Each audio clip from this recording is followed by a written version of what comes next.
وجمعنا مع علاجها سنة وقرآن، رحلة ألم تمت أيام ما ترتاح، تشكي بكاها لأهلها ورب الأكوان.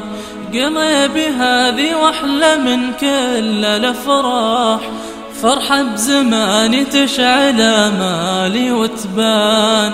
سميتها شجون يوم طيفها لاح، بعد الشفا سميتها شعاع الأكوان. لمن نظرت عيونها ارتاح وارتاح، كنها مطر اسقى ورود في بستان. يوم شفاها الباري نسرينها فاح، والكل بارك لي والكل هنان. الحمد لك يا ربي يا مبدي أرواح، يا واحد تجزي الصبورين الإحسان. واختامها ذكر به المسك فواه، على النبي التسليم مع صوت الأذان، على النبي التسليم مع صوت الأذان. يا ما ضحكت بدنيتي ضحكة أفراح، ويا ما بكيت من الفرح بعد الأحزان. يا ما ذرف دمعي على خدي نضاح. إن الحمد لله نحمده ونستعينه ونستغفره، ونعوذ بالله من شرور أنفسنا ومن سيئات أعمالنا. من يهده الله فلا مضل له، ومن يضلل فلا هادي له. وأشهد أن لا إله إلا الله وحده لا شريك له، وأشهد أن محمدا عبده ورسوله. اللهم صل على محمد وعلى آل محمد كما صليت على إبراهيم وعلى آل إبراهيم إنك حميد مجيد. اللهم بارك على محمد وعلى آل محمد كما باركت على إبراهيم وعلى آل إبراهيم إنك حميد مجيد. يا أيها الذين آمنوا اتقوا الله حق تقاته ولا تموتن إلا وأنتم مسلمون. يا أيها الذين آمنوا اتقوا الله وقولوا قولا سديدا يصلح لكم أعمالكم ويغفر لكم ذنوبكم، ومن يطع الله ورسوله فقد فاز فوزا عظيما.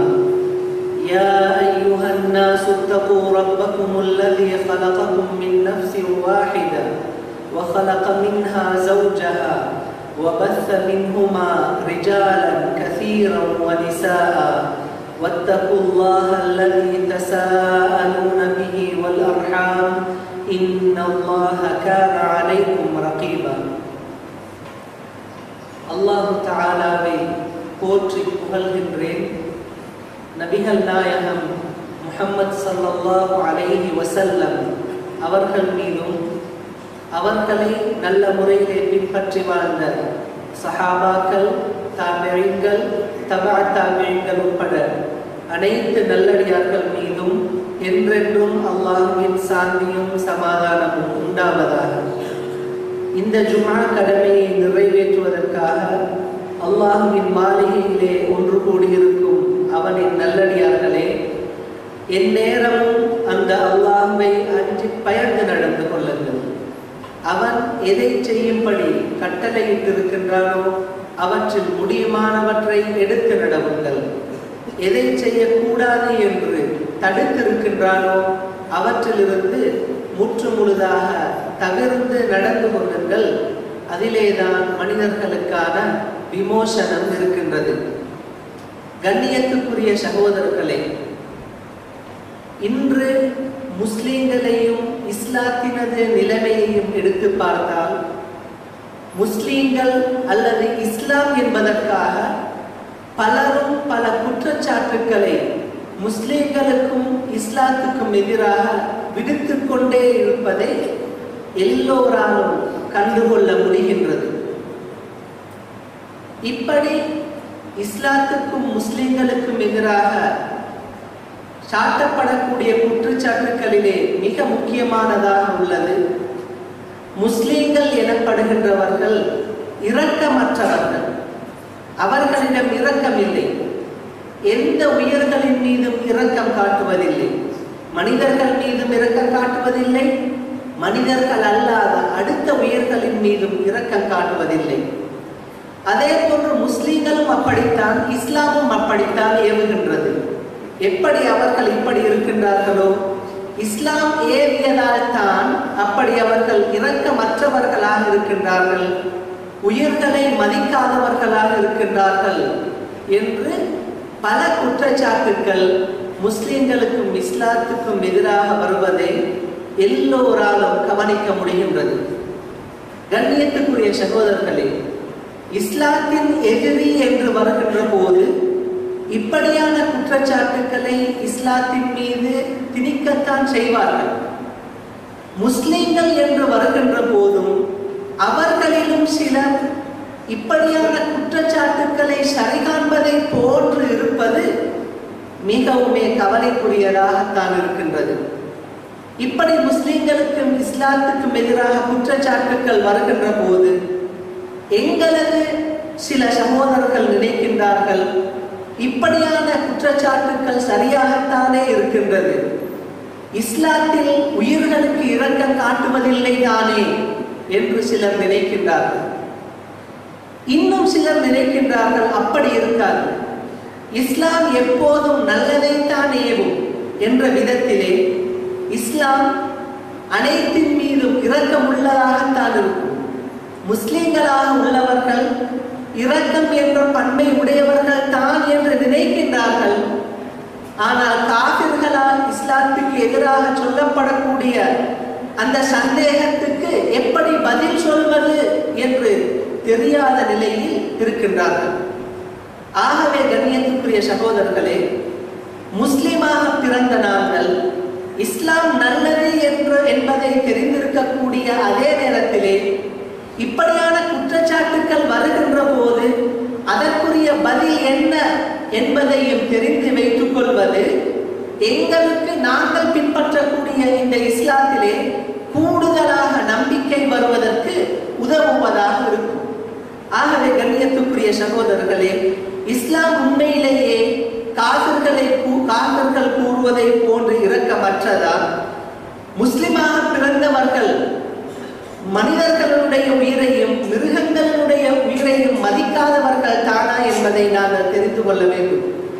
இந்த குற்றச்சாட்டிலே ஒரு விதத்திலே காபிர்கள் சரியாகத்தான் சொல்லி இருக்கின்றார்கள், இன்னொரு விதத்திலே அவர்கள் மிகப்பெரிய பொய்யை இஸ்லாத்திலே குற்றச்சாட்டாக திணித்திருக்கின்றார்கள். முதலாவது உண்மை என்னவென்றால், இஸ்லாம் சில நேரங்களிலே சில உயிர்களை பலியிடச் சொல்கின்றதா என்றால் ஆம், பலியிடச் சொல்லித்தான் இருக்கின்றது. சில இரத்தத்தை ஓட்டும்படி கட்டளையிட்டிருக்கின்றதா என்று பார்த்தால் ஆம், இஸ்லாம் சில சந்தர்ப்பங்களிலே சில மிருகங்களின் இரத்தத்தை ஓட்டும்படி கட்டளையிட்டுத்தான் இருக்கின்றது. ரசூல் ஸல்லல்லாஹு அலைஹி வஸல்லம் அவர்கள் ஒரு குழந்தை பிறந்து 7வது நாளிலே அந்த குழந்தை ஆணாக இருந்தால் 2 ஆடுகளையும் பெண்ணாக இருந்தால் 1 ஆடையும் அகீகாவாக பலியிடும்படி கூறுகின்றது. ரசூல் ஸல்லல்லாஹு அலைஹி வஸல்லம் அவர்களுடைய பேர குழந்தைகளாகிய ஹசன் ஹுசைன் ரலியல்லாஹு அன்ஹுமா அவர்கள் பிறந்த போது ரசூல் ஸல்லல்லாஹு அலைஹி வஸல்லம் அவர்கள் இதை செய்திருக்கின்றார்கள். அதே போன்று அடுத்தவர்களுக்கும் குழந்தைகள் கிடைக்கும் போது இந்த பலியை செய்யவே வேண்டும் என்றும் கட்டளையிட்டிருக்கின்றார்கள். அந்த விதத்திலே இஸ்லாம் இங்கே உயிரை ஓட்டச் சொல்கின்றது, இரத்தத்தை ஓட்டச் சொல்கின்றது. அதே போன்று உதுஹியா காலங்களிலே இஸ்மாயில் அலைஹிஸ்ஸலாம் அவர்களை ஒரு ஆட்டை பலியிட்டு அவர்களது உயிரை காப்பாற்றியதற்கு அதை ஞாபகப்படுத்துவதற்காக எங்களுக்கும் உதுஹியாவை கொடுக்கும்படி இஸ்லாம் கட்டளையிடுகின்றது. அல்லாஹ் சொல்கின்றான், ஃபஸல்லி லிரப்பிக வன்ஹர், நீங்கள் உங்களது இறைவனை தொழுது உதுஹியாவும் கொடுங்கள் என்று அல்லாஹ் அல் குர்ஆனிலே கட்டளையிடுகின்றான். இப்படி சில வணக்கமாக சில உயிர்களை பலியிடச் சொன்னதை போன்று, சில விலங்குகளின் இரத்தத்தை ஓட்டச் சொன்னதை போன்று, சில கடமைகளிலே முஸ்லிம் தவறுகின்ற போதும் அந்த தவறுகளிலிருந்து பிராயச்சித்தம் பெற வேண்டும் என்பதற்காகவும் சில உயிர்களை பலியிடும்படி இஸ்லாம் கட்டளையிடுகின்றது. கஅப் இப்னு உஜ்ரா என்ற சஹாபி ரசூல் ஸல்லல்லாஹு அலைஹி வஸல்லம் அவர்களுடன் ஹஜ்ஜுக்கு செல்கின்றார்கள். அவர்களது தலையிலே இஹ்ராம் அணிந்து விட்டார்கள். அதற்கு பிறகு இவரது தலையிலே பேன் அதிகமாகி அவர்களால் தாங்கிக் கொள்ள முடியவில்லை. ஒருவன் இஹ்ராம் ஆடையை அணிந்து விட்டால் ஹஜ் கிரியைகளை முடிக்கும் வரைக்கும், அவனது இஹ்ராமை களையும் வரைக்கும் அவனது தலைமுடியை சிரைக்கவோ கட்டையாக்கவோ முடியாது. அந்த நிலைமையிலே இந்த கஅப் இப்னு உஜ்ரா என்ற சஹாபி மிகவும் கஷ்டப்பட்டு கொண்டிருக்கின்றார்கள். இந்த செய்தி ரசூல் ஸல்லல்லாஹு அலைஹி வஸல்லம் அவர்களுக்கு கிடைத்தவுடன் ரசூல் ஸல்லல்லாஹு அலைஹி வஸல்லம் அவர்கள் அந்த இடத்துக்கு வருகின்றார்கள். வந்து அந்த சஹாபியிடம் கேட்கின்றார்கள், லஅல்லக ஆதாக ஹவாமுக், உனது தலையிலே உள்ள பேன்கள் உன்னை நோவினைப்படுத்தி விட்டதை போன்றிருக்கின்றதே என்று கூறுகின்றார்கள். அதற்கு அந்த சஹாபி ஆம் என்று கூறுகின்றார். அப்போது ரசூல் ஸல்லல்லாஹு அலைஹி வஸல்லம் அவர்கள் கூறுகின்றார்கள், இஹ்லிக் ரஅஸக், நீங்கள் உங்களது தலைமுடியை இறக்கி விடுங்கள். இஹ்ராமுடைய நிலையிலே இருக்கின்றார், தலைமுடியை இறக்க முடியாது. ஒரு குற்றத்தை இவர் செய்ய போகின்றார். அதாவது இஹ்ராம் அணிந்த பிறகு ஒரு முஸ்லிம் செய்யக்கூடாத ஒன்றை ரசூல் ஸல்லல்லாஹு அலைஹி வஸல்லம் அவர்கள் ஒரு காரணத்துக்காக செய்ய சொல்கின்றார்கள். ஆனால் அந்த தவறுக்கு பிராயச்சித்தமாக வசும் ஸலாஸத அய்யாம், நீங்கள் 3 நாட்கள் நோன்பு பிடிக்க வேண்டும். அவ் அத்இம் சித்தத மசாகின், அல்லது நீங்கள் 6 ஏழைகளுக்கு உணவளிக்க வேண்டும். அவின் சுப்பிஷா, அல்லது நீங்கள் ஓர் ஆட்டை அறுத்து பலியிட வேண்டும் என்று ரசூல் ஸல்லல்லாஹு அலைஹி வஸல்லம் அவர்கள் சொல்கின்றார்.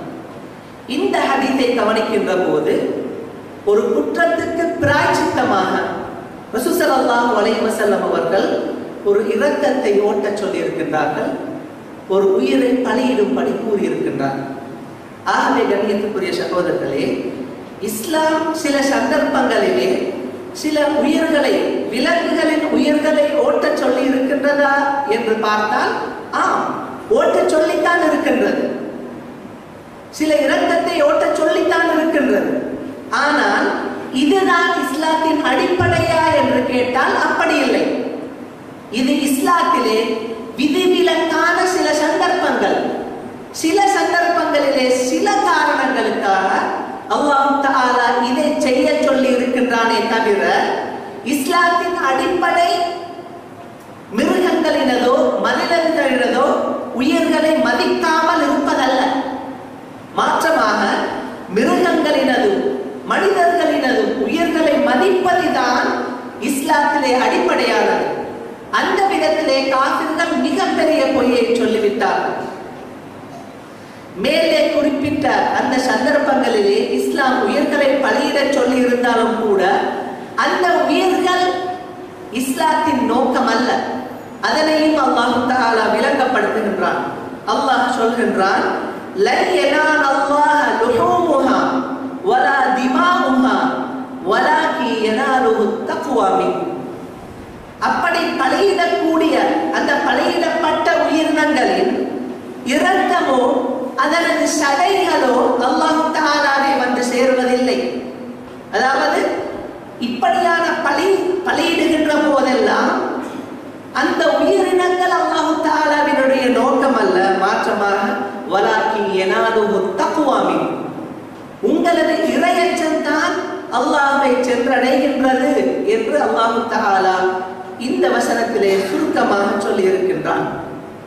கண்ணியத்துக்குரிய சகோதரர்களே, நாங்கள் விளங்கி வைத்துக் கொள்ள வேண்டியது, இஸ்லாம் எல்லா நேரங்களிலும் நல்லதை தானேவும், இஸ்லாம் எல்லா நேரங்களிலும் அன்பை தான் ஏவும், இரக்கத்தை தான் ஏவும். அது மனிதர்களாக இருந்தாலும் சரி, மனிதர்கள் அல்லாத அடுத்த விலங்குகளாக இருந்தாலும் சரி. சில சந்தர்ப்பங்களிலே சில உயிரை பலியிட சொல்லி இருந்தாலும் அவை அடிப்படை அல்ல, அவை விதிவிலக்கானவை. அப்படி இல்லை என்றால் இஸ்லாத்திலே அடிப்படை உயிர்களை மதிப்பது. அது மனித உயிர்கள் மாத்திரமல்ல, மனிதர்கள் அல்லாதவைகளின் உயிர்களையும் மதிப்பதுதான் இஸ்லாத்திலே அடிப்படையானதாகும். கண்ணியத்துக்குரிய சகோதரர்களே, எங்கள் எல்லோருக்குமே தெரிந்த ஒரு ஹதீஸை நான் ஒரு முறை ஞாபகப்படுத்த போகின்றேன். என்னோடு சேர்ந்து கேளுங்கள். ரசூல் ஸல்லல்லாஹு அலைஹி வஸல்லம் அவர்கள் கூறுகின்றார்கள், ஒரு நாள் ஒரு மனிதன் பாலைவனத்திலே நடந்து சென்று கொண்டிருக்கின்றான். அவனுக்கு தாகம் அதிகமாகின்றது. குடிப்பதற்கு தண்ணீர் இல்லை. மிகவும் கஷ்டப்பட்டு ஒரு கிணற்றை அடைகின்றான். அந்த கிணற்றிலே தண்ணீர் இருக்கின்றது. அந்த காலத்திலே அந்த பகுதியிலே இருந்த கிணறுகள் எப்படி அமைக்கப்படும் என்றால், கீழே இறங்கி தண்ணீரை எடுக்க முடியுமான விதத்தில் தான் அந்த கிணறுகள் அமைக்கப்பட்டிருக்கும். அப்படி அந்த மனிதர் கஷ்டப்பட்டு அந்த கிணற்றுக்குள்ளே இறங்கி தனக்கு தேவையான தண்ணீரை குடித்து விட்டு வெளியே வருகின்றான். வந்து பார்க்கின்ற போது ஒரு நாய் தண்ணீர் தாகத்தின் காரணமாக மிகவுமே கஷ்டப்பட்டு கொண்டிருக்கின்றது. அந்த மனிதன் பார்க்கின்றான், எனக்கு எப்படி தாகம் இருந்ததோ அதே போன்று இந்த நாய்க்கும் தாகம் ஏற்பட்டு விட்டது. இந்த நாயினுடைய தாகத்தை நான் தீர்க்க வேண்டும் என்று கிணற்றுக்குள்ளே மீண்டும் இறங்கி தனது சப்பாத்திலே தண்ணீரை கொண்டு வந்து அந்த நாய்க்கு கொடுத்து அந்த நாயினது தாகத்தை அந்த மனிதன் தீர்க்கின்றான். இதுதான் அந்த ஹதீஸ். இந்த ஹதீஸை நாங்கள் மிக கவனமாக பார்க்க வேண்டும். இதோடு சம்பந்தப்பட்ட இன்னொரு அறிவிப்பிலே வருகின்றது, இந்த தாகித்தவன் தாகத்திலே விழுந்த அந்த மனிதன் ஒரு பெண் என்றும் அந்த பெண் ஒரு விபச்சாரி என்றும் இன்னொரு அறிவிப்பிலே வருகின்றது. இப்போது இந்த ஹதீஸை பாருங்கள். ஒரு விபச்சாரி ஒரு நாய்க்கு தண்ணீரை ஊற்றி இருக்கின்றால், நாய் என்பதும் இஸ்லாத்திலே எந்த பெருமானமும் இல்லாத ஒரு விலங்கு. அதனை வாங்கவோ விற்கவோ முடியாது. அப்படியான ஒரு விலங்குக்கு ஒரு விபச்சாரி தண்ணீர் ஊற்றி இருக்கின்றார்.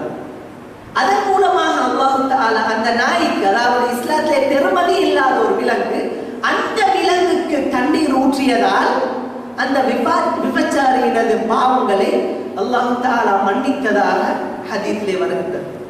கண்ணியத்துக்குரிய சகோதரர்களே, இஸ்லாம் எந்த அளவுக்கு ஒரு உயிரின ஒரு விலங்கின் உயிரை மதிக்கின்றது என்பதை நாங்கள் இதிலிருந்து புரிந்து கொள்ளலாம்.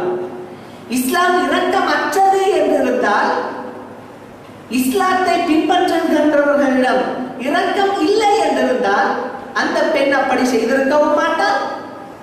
அப்படி அந்த பெண் செய்ததற்கு அல்லாஹ் தஆலா இவ்வளவு பெரிய கூலியை கொடுக்கவும் இருக்க மாட்டார். அப்படி என்றால், இப்படி ஒன்று நடந்தது என்றால் இஸ்லாம் அந்த அளவுக்கு அடுத்த உயிர்களை மதிக்கின்றது என்பதை நாங்கள் விளங்கிக் கொள்ள வேண்டும். அதே போன்று இன்னொரு சம்பவம் நடக்கின்றது. அதிலே ஒரு உயிரை மதிக்கவில்லை என்பதற்காக அல்லாஹ் தஆலா ஒரு பெண்ணை நரகத்திலே போடுகின்றான். ரசூல் ஸல்லல்லாஹு அலைஹி வஸல்லம் அவர்கள் அந்த ஹதீஸையும் கூறுகின்றார்கள், தகலத் இம்ரஅத்துன் நார ஃபீ ஹிர்ரா. ஒரு பெண் ஒரு பூனை குட்டியின் காரணமாக நரகத்துக்கு சென்றாள் என்று ரசூல் ஸல்லல்லாஹு அலைஹி வஸல்லம் அவர்கள் கூறுகின்றார்கள். காரணத்தை விளங்கப்படுத்துகின்றார்கள். ஃபீ ஹிர்ரத்தின் ரபதத்ஹா. அந்த பூனையை கட்டி வைத்திருந்தால் அதன் மூலமாக அவள் நரகத்துக்கு சென்றாள் என்று ரசூல் ஸல்லல்லாஹு அலைஹி வஸல்லம் அவர்கள் கூறுகின்றார்கள். இங்கே அந்த பெண் அந்த பூனையை கட்டி வைத்திருந்ததல்ல அவள் நரகத்துக்கு சென்றதற்கு காரணம். அந்த ஹதீஸின் இறுதி பகுதியிலே சொல்கின்றார்கள் நபி ஸல்லல்லாஹு அலைஹி வஸல்லம் அவர்கள், ஃபலாஹிய அத்அமத்ஹா, கட்டி வைத்திருந்ததல்ல அவள் நரகத்துக்கு சென்றதற்கு காரணம். ஃபலாஹிய அத்அமத்ஹா, அவள் அந்த பூனைக்கு சாப்பிட கொடுக்கவும் இல்லை. வலாஹிய அர்ஸலத்ஹா தக்குலு மின் ஹஷாஷில் அர்த், பூமியில் உள்ள பூச்சிப்புழுக்களை பிடித்து சாப்பிடுவதற்கு செல்வதற்கு அந்த பூனையை விட்டுவிடவும் இல்லை. ஃபமாதத் ஹஸலா, அதன் மூலமாக மெலிந்து அந்த பூனை குட்டி இறந்து விட்டது, அதன் காரணமாக அந்த பெண் நரகத்துக்கு சென்றாள் என்று ரசூல் ஸல்லல்லாஹு அலைஹி வஸல்லம் அவர்கள் கூறுகிறார். இதிலிருந்தும் புரிந்து கொள்ளலாம் இஸ்லாம் எந்த அளவுக்கு ஒரு உயிரை மதிக்கின்றது. பூனை குட்டி சில நேரம் நாங்கள் கணக்கெடுக்கவே மாட்டோம்.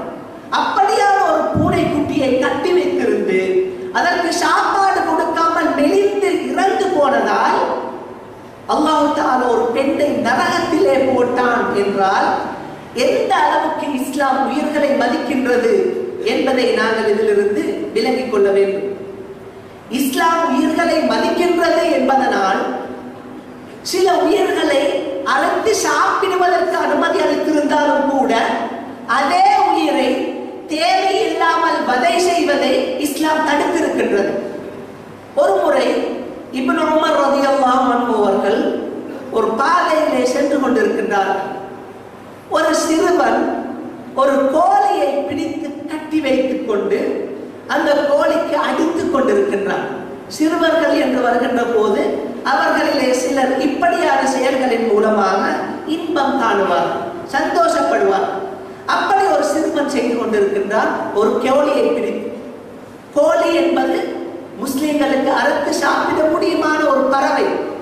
அப்படி இருந்தும் கூட அந்த கோழியை சாப்பிடுவதற்கல்லாத வேறொரு நோக்கத்துக்காக அடித்துக் கொண்டிருக்கக்கூடிய அந்த சிறுவனை கண்டு இப்னு உமர் ரலியல்லாஹு அன்ஹு அவர்கள் ஏசிக்கின்றார். பிறகு அந்த கோழியை விடுவித்து கோழியையும் அந்த சிறுவனையும் அவர்களுடைய பெற்றோர்களிடம் எடுத்துக்கொண்டு வருகின்றார்கள். வந்து பெற்றோர்களிடம் கூறுகின்றார்கள், உஸ்ஜுரு குலாமக்கும் ஐ யுஸப்பிர ஹாதா தைர லில் கத்ல்.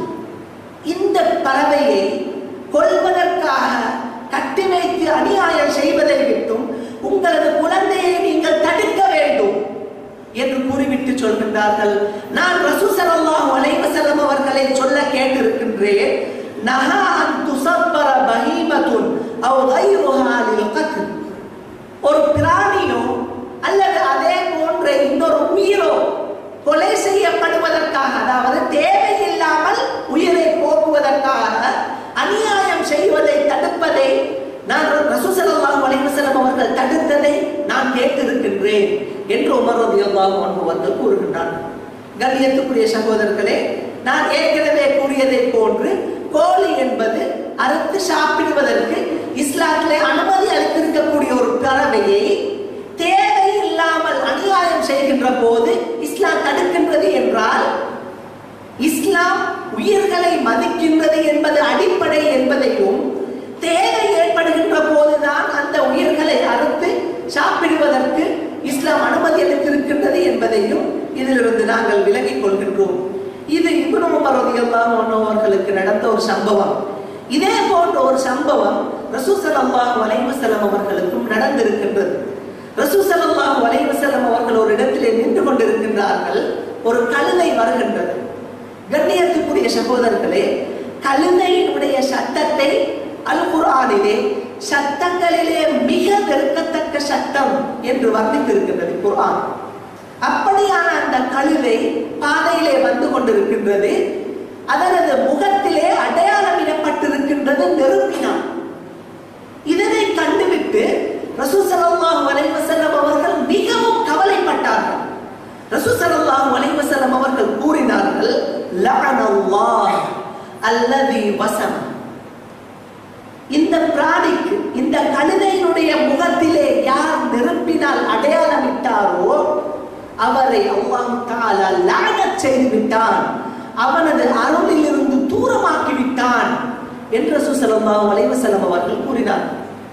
கழுதையினுடைய சத்தம் மிகவும் வெறுக்கத்தக்கது, எல்லோராலும் விரும்பப்படக்கூடிய ஒரு விலங்கு அல்ல கழுதை. அப்படி இருந்தும் கூட அந்த கழுதைக்கு தாங்க முடியாத விதத்திலே நெருப்பினால் அடையாளமிட்டதற்காக ரசூல் ஸல்லல்லாஹு அலைஹி வஸல்லம் அவர்கள் சொல்கின்றார்கள், குறித்த மனிதனை அல்லாஹ் தஆலா அவனது அருளில் இருந்து தூரமாக்கினான் என்று கூறுகின்றார்கள். என்றால் இஸ்லாம் எந்த அளவுக்கு உயிர்களுக்கு மதிப்பளிக்கின்றது என்பதை நாங்கள் விலகிக் கொள்ள வேண்டும். இதே போன்று இன்னொரு முறை ரசூல் ஸல்லல்லாஹு அலைஹி வஸல்லம் அவர்கள் ஒரு தோட்டத்துக்குள்ளே செல்கின்றார்கள். அந்த தோட்டத்திலே ஒரு ஒட்டகம் இருக்கின்றது. ரசூல் ஸல்லல்லாஹு அலைஹி வஸல்லம் அவர்களை கண்டவுடனேயே அந்த ஒட்டகம் ஹன்ன வதரஃபத் ஐனா, அது கனைக்கின்றது. தான் கஷ்டப்படுகின்றதாக ரசூல் ஸல்லல்லாஹு அலைஹி வஸல்லம் அவர்களுக்கு உணர்த்துகின்றது. பிறகு அதனது 2 கண்களிலிருந்தும் கண்ணீர் மாலை மாலையாக கொட்டுகின்றது. ரசூல் ஸல்லல்லாஹு அலைஹி வஸல்லம் அவர்கள் அந்த ஒட்டகத்துக்கு பக்கத்திலே சென்று அதனை தட்டிவிட்டு கூறுகின்றார்கள், மன் ரப்பு ஹாதல் இப்ன், இந்த ஒட்டகத்தின் உரிமையாளர் யார் என்று கேட்கின்றார்கள். அப்போது அன்சாரி சஹாபி ஒருவர் வருகின்றார். அந்த சஹாபியை பார்த்து ரசூல் ஸல்லல்லாஹு அலைஹி வஸல்லம் அவர்கள் கூறுகின்றார்கள், அலா தத்தகில்லாஹ ஃபீ ஹாதிஹில் பஹீமா, இந்த விலங்கினுடைய விடயத்திலே நீங்கள் அல்லாஹ்வை பயந்து கொள்ள மாட்டீர்களா என்று கூறிவிட்டு சொல்கின்றார்கள், அந்த விலங்கு என்னிடத்திலே முறைப்பட்டது, நீ அந்த விலங்கை நோவிக்கின்றியா, நீ அந்த விலங்கு தூக்க முடியாத பாரத்தை அதன் மீது ஏற்றுகின்றாயா என்று ரசூல் ஸல்லல்லாஹு அலைஹி வஸல்லம் அவர்கள் அந்த சஹாபிக்கு கட்டளையிடுகின்றார்கள். அந்த ஒட்டகத்தினுடைய விடயத்திலே நல்ல முறையிலே நடந்து கொள்ளும்படி. கண்ணியத்துக்குரிய சகோதரர்களே, ஒட்டகங்கள், கழுதைகள் போன்ற மிருகங்கள் பல காரணங்களுக்காக படைக்கப்பட்டாலும் பாரத்தை தூக்குவதும் அது படைக்கப்பட்ட நோக்கங்களிலே ஒன்று. அப்படி இருந்தும் கூட அது தாங்க முடியாத பாரத்தை சுமத்துவதை இஸ்லாம் தடுத்திருக்கின்றது என்றால், இஸ்லாம் அந்த உயிர்களின் மீது எந்த அளவு அன்பு காட்டுகின்றது என்பதை நாங்கள் இதிலிருந்து விளங்கிக் கொள்ள முடியும். அடுத்ததாக கண்ணியத்துக்குரிய சகோதரர்களே, நாங்கள் ஒரு மிருகத்தை ஒரு தேவைக்காக அறுக்கின்றோம் என்றிருந்தாலும் கூட அதற்கும் இஸ்லாம் ஒரு முறையை காட்டி தந்துதான் இருக்கின்றது. முஸ்லிம் அல்லாத சில சகோதரர்கள் நினைக்கின்றார்கள், முஸ்லிம்கள் அறுப்பதும் முஸ்லிம் அல்லாதவர்கள் அறுப்பதை போன்றுதான் என்று நினைத்துக் கொண்டிருக்கின்றார்கள். ஒவ்வொரு சமூகமும் உயிர்களை பலியிடுகின்ற போது ஒவ்வொரு முறையை வைத்துக் கொண்டிருக்கின்றார்கள். இந்த மிருகங்களோடு தொடர்பட்ட அறிஞர்கள் கூறுகின்றார்கள், இஸ்லாம் ஒரு உயிரை அறுத்து பலியிடுவதற்கு காட்டி தந்திருக்கக்கூடிய முறையை பயன்படுத்தி ஒருவன் ஒரு விலங்கை அறுப்பான் என்றிருந்தால் அந்த விலங்குக்கு அறுக்கின்ற வேதனையை தவிர வேறு எந்த வேதனையும் இருக்காது என்று பல வைத்தியர்கள் குறிப்பிடுகின்றார்கள். அந்த அளவுக்கு இஸ்லாம் ஒரு உயிரை தேவைக்காக அறுக்கின்ற போது கூட அந்த உயிர் வேதனை அடையாமல் இறந்துவிட வேண்டும் என்பதற்குரிய வழியை காட்டி தந்திருக்கின்றது.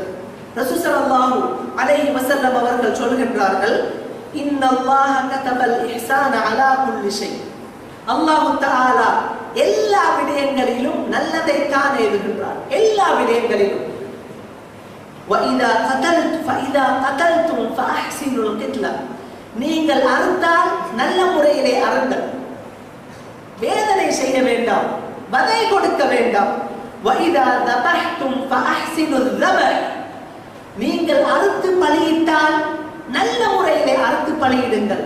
எந்த உயிரை அறுத்து பலியிடுகின்றீர்களோ அந்த உயிருக்கு வதை செய்ய வேண்டாம், துன்புறுத்த வேண்டாம். وَلْيُحِدَّ أَحَدُكُمْ شَفْرَةً, அப்படி யார் அறுத்து பலியிடுகின்றார்களோ அவர் அவரது கத்தியை, அந்த பிராணியை அறுக்கக்கூடிய கருவியை கூர்மையாக்கிக் கொள்ளுங்கள். வல்யுரிஹ் தபீஹதஹு, அறுக்கப்பட்ட அந்த பிராணி ராஹத்தான முறையிலே உயிரை விடுவதற்குரிய ஏற்பாட்டை செய்து விடுங்கள் என்று ரசூல் ஸல்லல்லாஹு அலைஹி வஸல்லம் அவர்கள் அந்த பிராணியை ஒரு தேவைக்காக அறுக்கின்ற போது கூட நல்ல முறையிலே நடந்து கொள்ள வேண்டும் என்பதை கட்டளையிட்டு இருக்கின்றது. ஆகவே கண்ணியத்துக்குரிய சகோதரர்களே, நாங்கள் இஸ்லாத்தை நல்ல முறையிலே புரிந்து கொள்ள வேண்டும். இஸ்லாம் என்பது எல்லா நேரத்திலும் நல்லதைத்தானே. சில நேரம் சிலதுக்கு எங்களுக்கு பதில் சொல்ல முடியாமல் இருக்கும். எங்களுக்கு பதில் சொல்ல முடியாது என்பதற்காக அடுத்தவர்கள் சொல்வதுதான் சரி என்பதை ஒரு நாளுமே ஏற்றுக்கொள்ளக் கூடாது. எதுவாக இருந்தாலும் அதிலே எது நல்லதோ அதைத்தான் இஸ்லாம் ஏவுகின்றது என்பதை உறுதியாக நம்பி அந்த விடயத்தை வைத்து இஸ்லாத்தின் மீது கூடுதலாக நம்பிக்கை வைத்து இந்த நல்ல விடயத்தை அடுத்த சகோதரர்களிடமும் கூறி இஸ்லாம் சம்பந்தமான நல்லெண்ணத்தை வளர்ப்பதற்கு வல்ல அல்லாஹ் நம் அனைவருக்கும் அருள் புரிவானாக. வ ஆகிரு தஅவானா அல்ஹம்துலில்லாஹி ரப்பில் ஆலமீன். அல்ஹம்துலில்லாஹ் والصلاة والسلام على رسول الله وعلى آله وصحبه أجمعين وبعد. الله تعالى வை போற்றி புகழ்கின்றேன். நபி ஸல்லல்லாஹு அலைஹி வஸல்லம் அவர்களின் மீதும் சஹாபாக்கள் தாபியீன்கள் உட்பட அனைத்து நல்லடியார்கள் மீதும் என்றென்றும் அல்லாஹ்வின் சாந்தியும் சமாதானமும் உண்டாவதாக. கண்ணியத்துக்குரிய சகோதரர்களே, நாங்கள் ஏதாவது ஒன்றை இது தவறானது என்று முடிவெடுப்பதற்கு முன்பு குறித்த ஒன்றினது நோக்கம் என்ன என்பதை நாங்கள் பார்த்துவிட்டுத்தான் இது நல்லதா கெட்டதா என்பதை நாங்கள் முடிவெடுக்க வேண்டும்.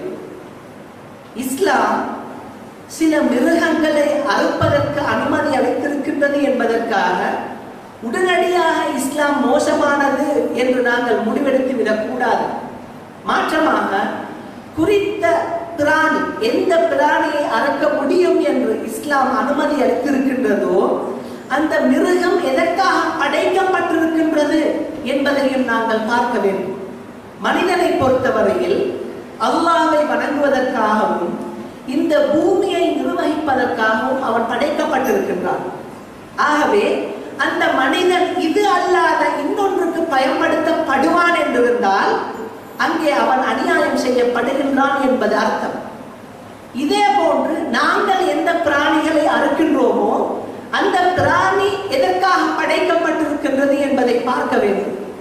அதற்கு பிறகுதான் நாங்கள் அந்த பிராணிக்கு அநியாயம் செய்கின்றோமா அல்லது நாங்கள் ஒழுங்கான முறையிலே நடக்கின்றோமா என்பதை முடிவெடுக்க வேண்டும்.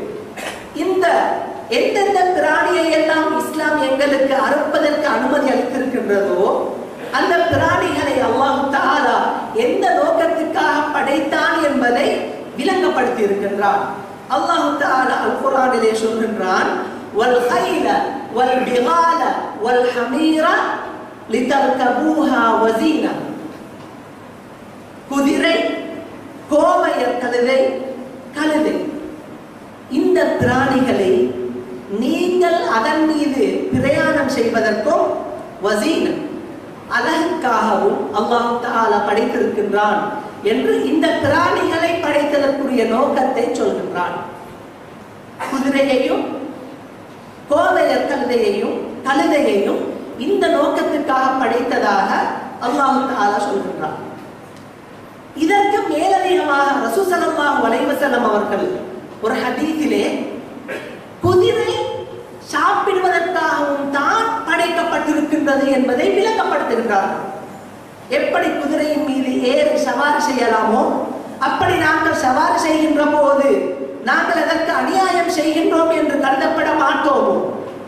ஒரு குதிரையை எங்களது வீட்டிலே நாங்கள் கட்டி வைத்துக் கொண்டிருக்கின்ற போது இவர் குதிரையை கட்டி வைத்திருக்கின்றார் என்று நாங்கள் அநியாயம் செய்தவர்களாக கருதப்படாமல் இருப்போமோ, அதே போன்று அதே குதிரையை ஒரு தேவைக்காக அறுத்து சாப்பிடுவோம் என்றிருந்தால் நாங்கள் அநியாயம் செய்தவர்களாக கணக்கெடுக்கப்பட மாட்டோம்.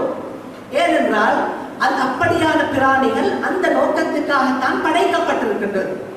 அபூபக்கர் ரலியல்லாஹு அன்ஹு அவர்களின் மகளாகிய அஸ்மா ரலியல்லாஹு அன்ஹா அவர்கள் குறிப்பிடுகின்றார்கள், நாங்கள் மதீனாவுக்கு ஹிஜ்ரத் செய்ததற்கு பிறகு ரசூல் ஸல்லல்லாஹு அலைஹி வஸல்லம் அவர்கள் உயிரோடு இருக்கின்ற போது ஒரு நாள் ஒரு குதிரையை அறுத்து அதனது இறைச்சியை நாங்கள் சாப்பிட்டோம் என்று அந்த சஹாபி பெண் குறிப்பிடுகின்றார். குதிரை அறுப்பதற்கு தடையானதாக இருந்தால் அது சாப்பிடுவதற்கு அல்ல, சவாரி செய்வதற்கும் அழகுக்குமாகிய ஒரு மிருகம் என்றிருந்தால் ரசூல் ஸல்லல்லாஹு அலைஹி வஸல்லம் அவர்கள் தடுத்திருப்பார்கள். தடுக்காததை வைத்து நாங்கள் விலகிக் கொள்கின்றோம். இந்த பிராணி சவாரி செய்வதற்கும் அழகுக்காகவும் மேலதிகமாக சாப்பிடுவதற்காகவும் படைக்கப்பட்டிருக்கின்றது. ஆகவே தேவைப்படுகின்ற போது அறுத்து சாப்பிடலாம். அதன் மூலமாக நாங்கள் அந்த பிராணிகளுக்கு அநியாயம் செய்தவர்களாக ஆக மாட்டோம் என்பதை இதிலிருந்து விலகிக் கொள்ள வேண்டும்.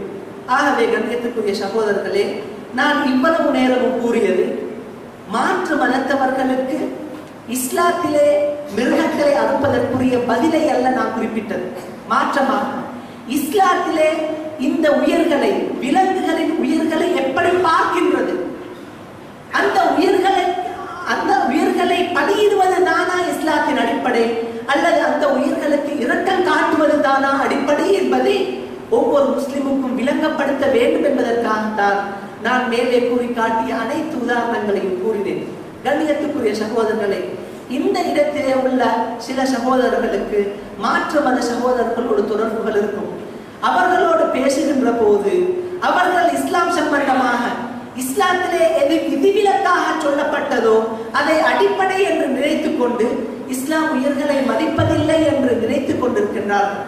மாற்றமாக இஸ்லாம் அடிப்படையிலே உயிர்களை மதிக்கின்றது என்பதுதான் உண்மை அடிப்படை.